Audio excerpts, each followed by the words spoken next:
All right, let's jump right in. Today we're diving into some Premier League stats, specifically some crazy fan reactions Yeah, to Mo Salah's recent achievement. definitely a lot to unpack there. So, I mean, hitting the top 10 of all-time Premier goal scorers is a pretty big deal, Yeah, right? That's like, huge deal. yeah, it's like you're up there with some of the best to ever play in the league. For sure. And especially in a league like the Premier League, arguably the most competitive in the world. For sure, for sure.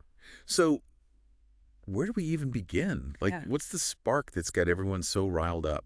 Well, Salah just reached 178 goals, which pushed him past Andy Cole into sixth place all-time. Wow. That's sixth in Premier League history, which puts him in some elite company. Passing a legend like Andy Cole, that's no small feat, you know? Like, that really gets you thinking, where can he go from here?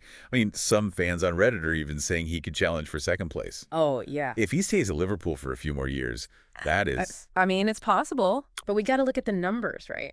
Alan Shearer is way out in front with 260. Yeah. Then you got Harry Kane at 213 and Wayne Rooney at 208. Those are some big names to chase. Yeah, those are big shoes to fill, that's for sure. Huge. Absolutely. So catching Shearer, that might be a bit of a long shot. Yeah, I mean, it's a long shot. But second place, do you think that's something he could realistically achieve? What would it even take to get past Kane and Rooney? Well, Salah's 35 now. Right. So to get to second, he would need to keep scoring at this crazy rate for like Oh, yeah. at least a few more seasons. It's a lot to ask, even for someone as talented as Salah. I mean, he's showing no signs of slowing down right now, but, you know. Right. Father time is undefeated, as they say. Exactly. Even for the best. He can't beat it. It's funny, though, right? Because I saw this comment somewhere. Someone called him a one-season wonder. Really? Yeah. Can you believe that? That's wild, considering how consistent he's been. I know, right? Like, clearly, whoever said that hasn't been paying attention. Definitely not. And it's not just the goals either, right? His impact goes beyond just putting the ball in the back of the net. No, for sure. He creates so many chances for his teammates. When you look at goals plus assists rankings for a single club, Okay. he's third right now with 257, just behind Kane, who has 259. That's crazy, especially when you remember he missed a bunch of games last year because of AFCON. Right. Imagine if he hadn't played in that tournament. Those stats would be even more insane. Absolutely. To be that dedicated to both club and country, it's pretty impressive. Yeah, truly a remarkable player. Speaking of which, I saw someone even suggesting he could catch Shearer if he plays well past his prime. Past his prime. I know it's a wild thought, right? Right. Seeing him dominate even as he gets older, it's not something you see very often in football. It's definitely rare. I mean, look, it's mathematically possible, but the reality is most players, even the greats, start to decline physically as they age. Even Shearer retired at 35. So maybe breaking Shearer's record is a bit unrealistic, but hey, it's fun to dream, right? For sure. Gotta have those big dreams. Right. But now, shifting gears a bit, I remember reading something about Salah climbing another list. Something about all-time English top-flight goal scorers. You're talking about the list that goes all the way back to the 1800s, right? Yeah.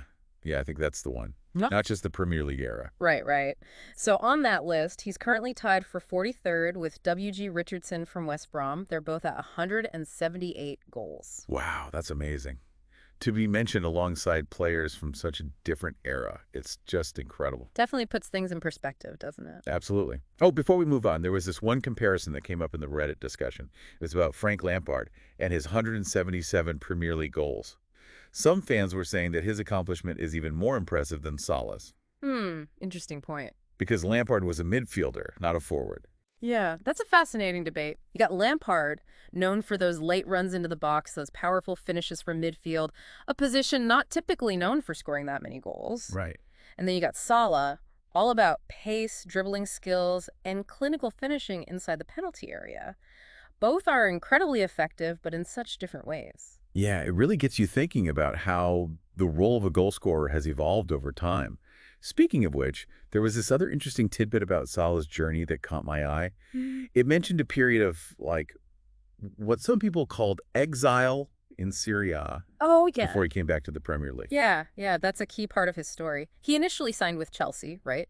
But struggled to make an impact. I didn't know that. Yeah, then he went to Italy, played for Fiorentina and Roma, and that's where he really started to blossom. It's almost like a hero's journey, you know, facing adversity, finding himself, then coming back stronger than ever.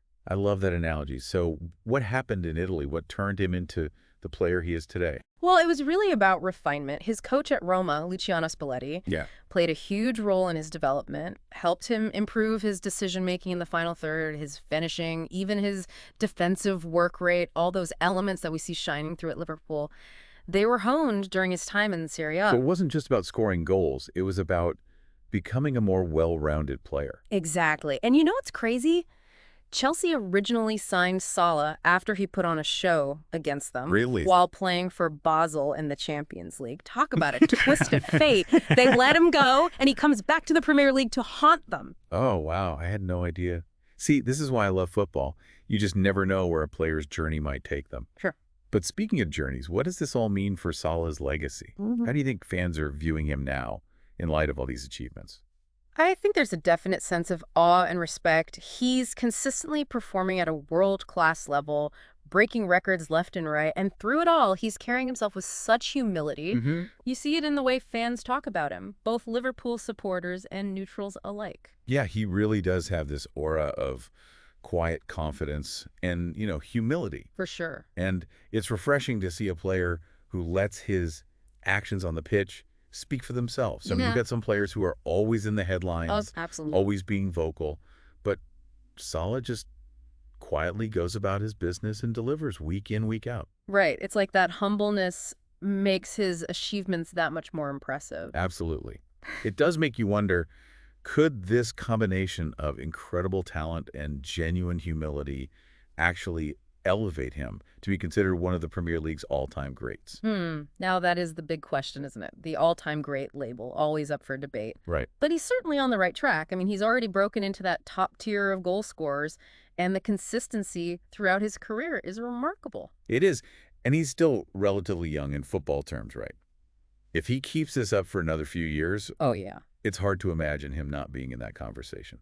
Definitely hard to imagine. But, the all-time great conversation often goes beyond just stats, right? It's the impact a player has on the game, the trophies they win, individual awards like the Golden Boot. Right. All of that factors in. And speaking of trophies, he's already won the Premier League and the Champions League with Liverpool, which are two of the biggest prizes in club football. But I see your point. He would probably need to keep adding to that collection to really solidify his legacy. Absolutely. And then there's the individual awards, the Golden Boot, for example. Salah has already won that 3 times, which is incredible. That's insane. But as we were saying, it's about the bigger picture. How will he be remembered years down the line? Exactly. Will he be remembered as a player who defined an era? Or just a fantastic goal scorer who had a few brilliant seasons? Only time will tell. But right now, the future looks incredibly bright for Mo Salah. Yeah, it does. It's really exciting to witness this all unfold. Definitely. As fans, we're lucky to be watching history in the making. Who knows what other milestones he'll achieve? This has been quite the deep dive, hasn't it? We've explored the stats, the fan reactions. We even went into the historical context of his achievements.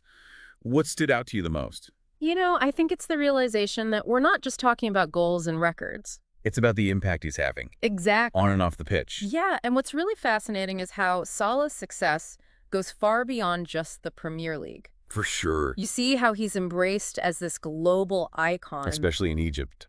Absolutely. He's a source of immense national pride. And his humility and sportsmanship, it makes him such a great role model for young people everywhere. Yeah, it's a powerful combination. Extraordinary talent coupled with genuine humility. Which brings us to our final thought for this deep dive. All right, let's hear it. So, we've seen the remarkable goal-scoring ability, the consistency, the inspiring demeanor, both on and off the field. Well, true. And the question is, could Mo Salah be on his way to becoming not just a Premier League legend, but a true global icon in the world of football? That's a compelling argument. Right. His influence extends far beyond just the pitch. He's inspiring millions of people worldwide. And as he continues to break records and defy expectations, his impact is only going to grow. It's been great diving into this with you. And to you, our listener, we hope this deep dive has given you a unique perspective on Mo Salah's journey. It's a story that's still being written, and we can't wait to see what the next chapter holds. Thanks for joining us, and until next time, keep exploring.